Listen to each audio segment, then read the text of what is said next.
Hopefully you can hear me, even though it's storming. So this here is my corn. It's been suffering from inbred depression. So I'm gonna try to cross it. It works best if you cross like completely different types, like a flint and flower corn, or sweet and flint, or sweet and dent, or you know, dent and flower, different kinds like that. Will create like a really great heterosis. So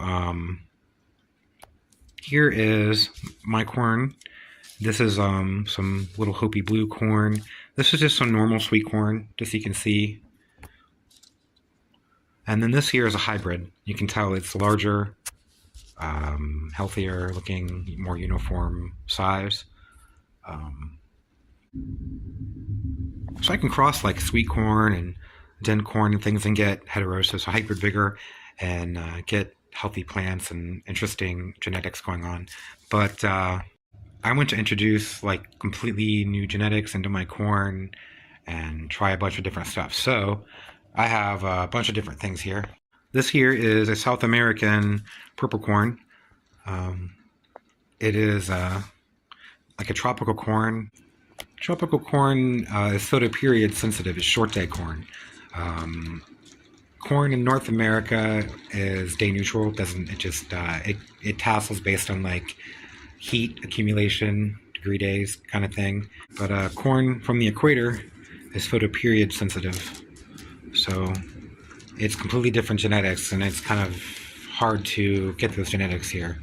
One kernel here that I'm going to have to baby, grow, and I'll try to pollinate itself with it and grow out more and then do things with. See if we can focus in here.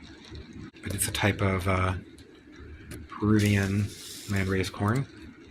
I really don't know anything about it. And over here, I have a type of corn that is for toasting. See how the end of it is sweet and wrinkled like the sweet corn, but it has like a flower or dent kind of lower half, and it's also really long and skinny.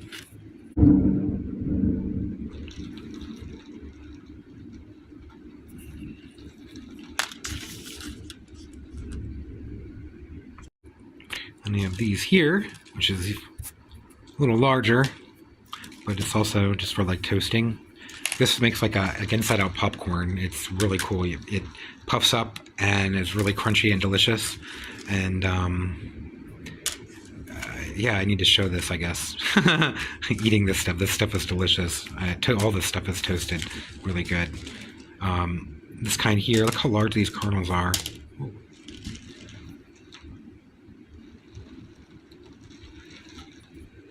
Even next to the giant hybrid, it's huge. Next to the kind that I have, it's a lot bigger. And I have the largest corn on the planet. But this is the largest corn you can get and grow. Giant Peruvian corn. Look how giant it is. Especially, look at the size difference.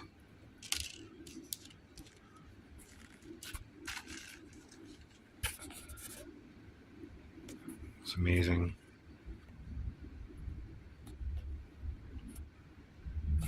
I mean, it's just huge. Imagine what the cobs look like for this thing. So one of my goals would be to try to cross this into this. Maybe I'll get something in like this. I don't know. But I definitely want to get these South American genetics into the North American corn. But I want to definitely create some hybrids, just because the hybrids, I live in such a harsh environment, you know, with the sand and the heat and all the pests and diseases. It's really hard to grow anything here in Florida, really, except for like native stuff that's really well adapted. So hybrid vigor is something that I really am interested in, just because those plants perform better, and I'll be able to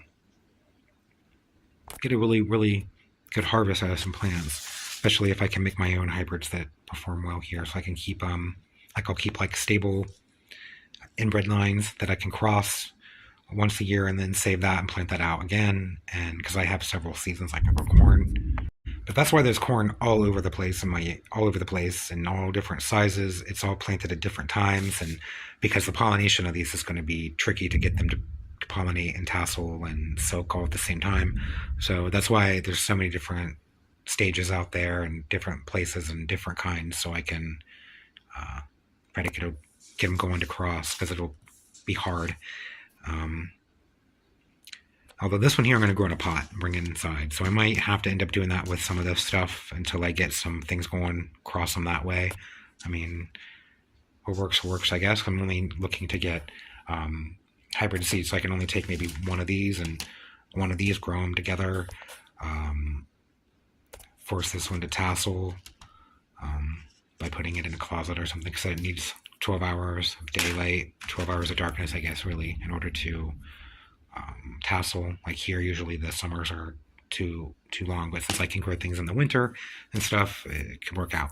So yeah, this is my second part of my corn experiment, and what I'm up to, trying to make like a special adapted corn that can handle being in poor soil and heat and crowded conditions, and then kind of cross it and just make like a really good hybrid corn going for myself that I can grow every year, so I can have this really good corn.